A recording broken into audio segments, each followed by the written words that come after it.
fonctionner avec ses enfants. Chaque parent a vraiment sa façon de faire, quelle éducation il transmet, quelles sont les valeurs qu'il veut transmettre à ses enfants. Aujourd'hui, je vais comme ça te parler, je vais parler de moi et de ce que je fais avec mes enfants. Je vais te parler de quelles sont les choses que je fais avec mes enfants et que je me rends compte que les autres autour de moi trouvent ça étonnant ou bizarre, parfois sont surpris du fait que je le fais avec mes enfants et que ça fonctionne. Tu vas me dire en commentaire si toi aussi tu as des choses que tu fais en ce qui concerne l'éducation, en ce qui concerne les valeurs que tu inculques à tes enfants et que tu te rends compte que c'est différent de ce que les autres font à côté de toi, ou bien tu as des remarques du genre, ah oui, c'est vrai que tu fais ça, oh, il est tout petit, est-ce que c'est normal et tout. Donc, on va rentrer sur ce sujet. On se retrouve tout de suite après.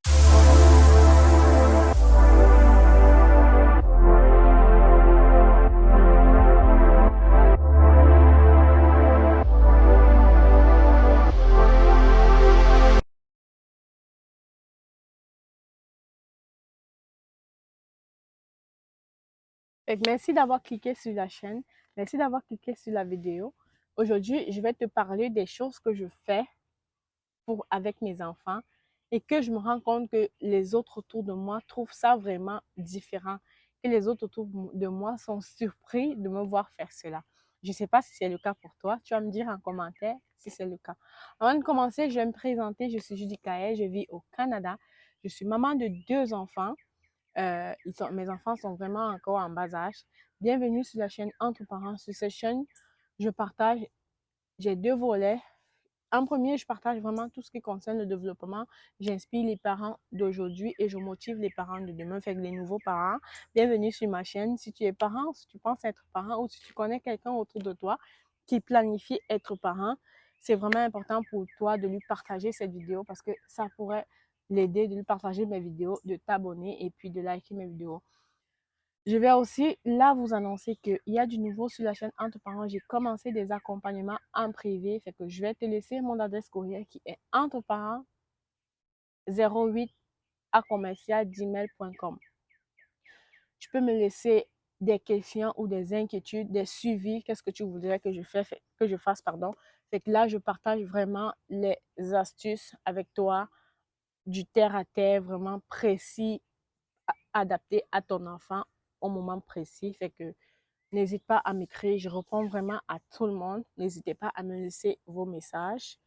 Vraiment, les messages doivent être précis. Dis-moi clairement ce que tu veux pour que je puisse t'aider. Il faudrait que je sois capable de comprendre ce que tu veux. On va continuer aujourd'hui avec la vidéo. La première chose que je fais avec mes 2 enfants, que j'ai toujours fait, j'ai commencé avec le premier et puis je me suis rendu compte que c'est ce que je voulais et puis ça a marché.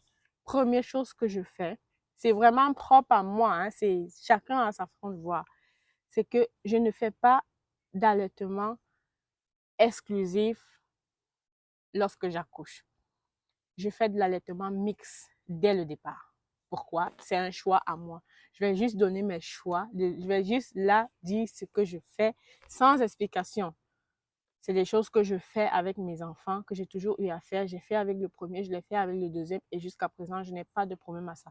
Je suis à l'aise avec, mon conjoint est à l'aise avec et mes enfants, je ne trouve pas vraiment que ça les dérange tant que ça. Ils ont un développement normal comme tous les enfants de leur âge malgré cela.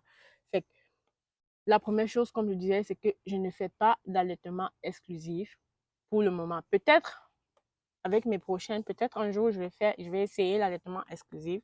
Mais pour le moment, je suis vraiment à l'aise avec l'allaitement mixte dès le départ. Fait comment je m'y prends?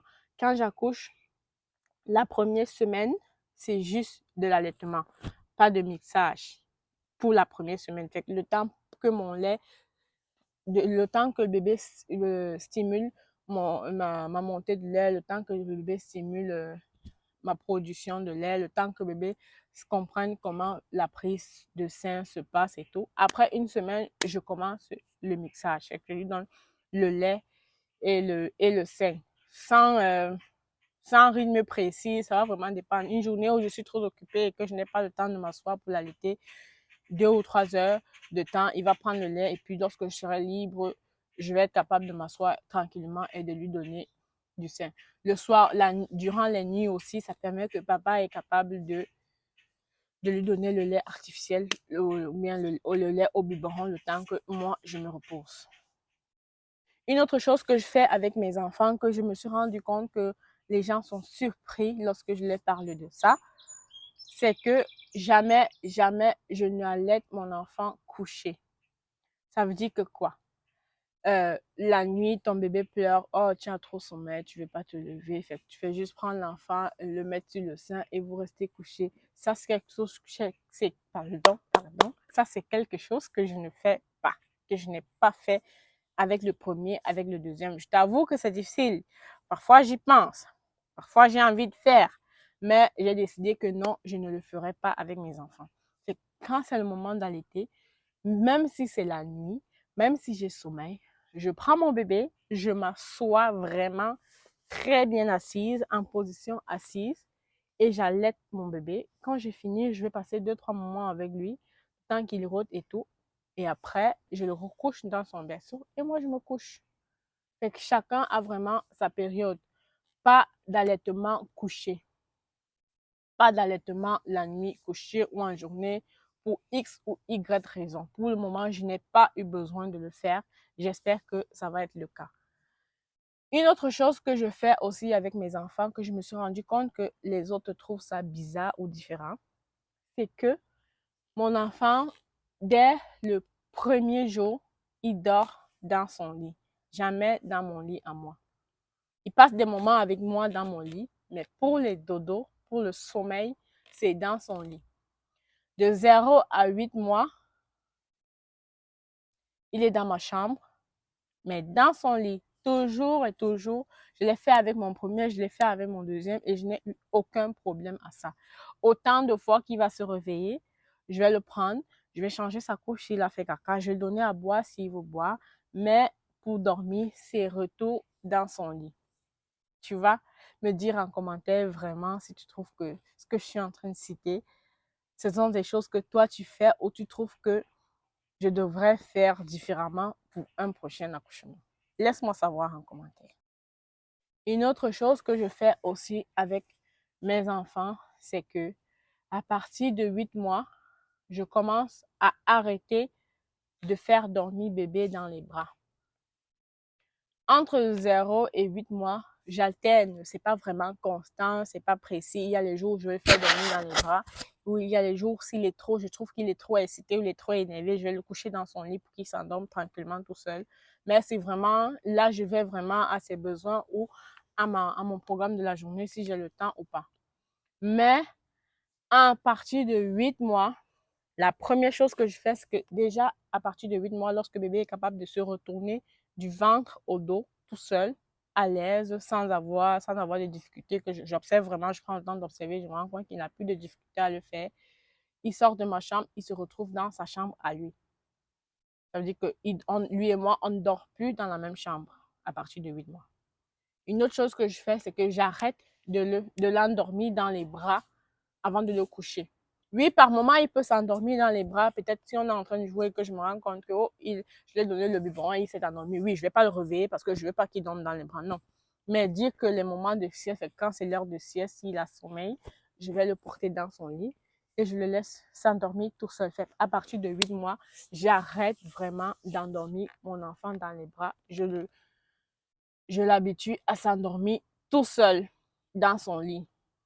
Bien sûr, je me rassure qu'il n'est pas faim, qu'il ne soit pas malade, qu'il n'a pas la couche pleine, que tous les besoins de base sont comblés, qu'il a vraiment sommeil et que c'est l'heure de dormir.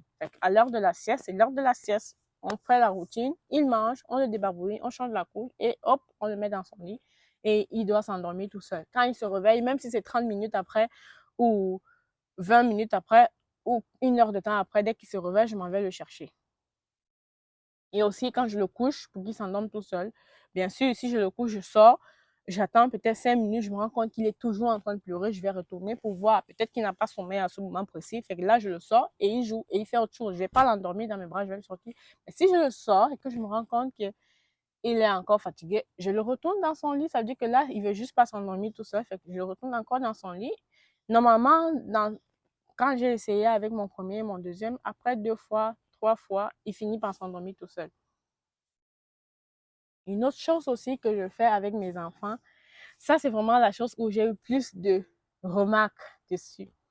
C'est que moi, à 19h, entre 19h et 20h maximum, mes enfants doivent être couchés.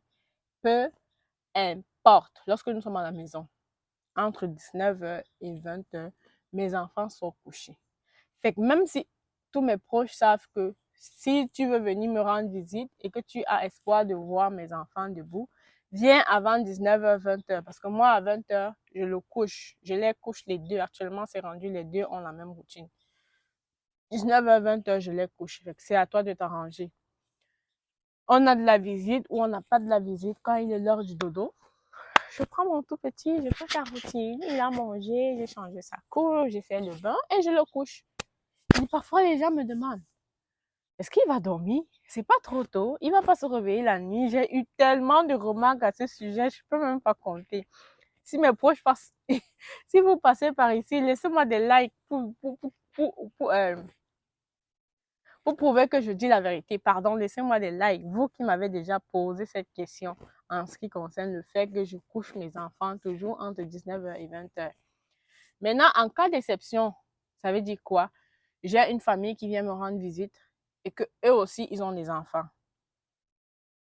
Là, je ne peux pas coucher mon enfant, mes enfants. Je vais étirer un peu le temps de sieste. Parce que ils ont des enfants, puis ils sont venus nous rendre visite. Et là, ils sont avec des enfants qui ont le même âge que le mien. Ça va être bizarre si je prends mon enfant, je m'en vais le coucher et que ces enfants restent seuls. Fait que dans ces cas-là, je le laisse, j'étire un peu le temps de dodo. Mais normalement, le plus souvent, à 22h, 22h, ça a toujours été le maximum. À 22h, parfois, je le couche. Je te dirais que au fête d'anniversaire de mes enfants, il y a encore les invités parfois et que mon enfant est allé se coucher. Mais oui, il a sommeil. Fait que c'est le moment de le coucher. Ça sert à rien de laisser. Je vois les parents qui étirent les enfants qui restent debout jusqu'à 23h. Ça, c'est propre à eux. Mais moi, vraiment, je vous dis, voilà ce que je fais avec les miens. Une autre chose que je fais avec mes enfants que parfois les gens trouvent bizarre, c'est que moi, j'ai décidé de ne pas donner du téléphone ou de tout ce qui est écran en voiture pour mes enfants. C'est non. Pour le moment, c'est ce que j'ai décidé. Il y en a qui m'ont dit que non, c'est plus facile parce que quand vous êtes en voiture, surtout pour les longs voyages, c'est important les écrans parce que et tout, il va déranger. Pour le moment, pas d'écran en voiture. J'ai des jeux que je te donne à l'intérieur de ton siège. Je pavade avec toi. S'il le faut, on fait des arrêts pour combler les besoins de base. Bien sûr, si c'est pour les voyages en avion, j'ai quand même expérimenté que les voyages en avion, c'est différent parce que tu ne peux pas avoir le contrôle de faire un stop lorsque ton enfant a besoin. Mais on est allé en vacances dernièrement avec mes deux enfants, puis on a pu faire le voyage au complet sans avoir besoin de lui donner l'écran. Oui, il y avait l'écran sur le dos de siège de l'avion, comme d'habitude, mais il a regardé parce que c'était là. Mais sinon, moi, en voiture, je ne donne pas l'écran. Moi, ce que je veux pour mes enfants, c'est qu'ils soient capables d'être en voiture et de se faire des jeux, de se faire des blagues, qu'on fasse des chansons ensemble, comme je vois souvent. Papa, lui, là, comme mon mari, mon conjoint est devenu comme un musicien presque là, parce qu'il a des chansons qu'il chante avec ses enfants quand on est en voiture pour les calmer quand on se rend compte qu'il est trop excité. Fait que c'est un peu ça que je veux, que plus ils grandissent, on soit capable de parler de ce qu'on voit à l'extérieur. Au lieu que tu fasses la route avec tes enfants et qu'ils soient concentrés sur les écrans les uns sur les autres, sont assis à côté de l'autre, sont pas capables de se parler. Je veux pas de ça. Fait que je vais essayer le plus possible de tenir. Il y en a qui m'ont dit que non, quand on fait les longs voyages, ça va être difficile parce qu'ils vont te déranger et tout, et tout, et tout. Mais pour le moment, c'est ce que je fais. Pas d'écran ou de tablette, tout ce qui est tablette, téléphone en voiture, c'est non. Là, je pense que je vais couper cette vidéo. Je vais faire une autre vidéo parce que là, je me rends compte que si je cite vraiment toute la liste de ce que j'avais prévu faire, la vidéo va être trop longue. Fait que ça, on va la prendre pour une partie 1 de la liste des choses que je fais avec mes enfants en ce qui concerne mes enfants et que les autres trouvent bizarre. Tu vas me dire toi aussi qu'est-ce que tu fais. Est-ce que ce que j'ai cité, ce sont des choses que tu fais ou tu trouves que tu pourrais faire si jamais tu as des enfants? On va faire une partie 2 où je vais continuer ma liste que j'avais fait pour pas que la vidéo soit longue. Merci d'avoir regardé cette vidéo. On se retrouve une prochaine fois pour une autre vidéo. Bisous, bye.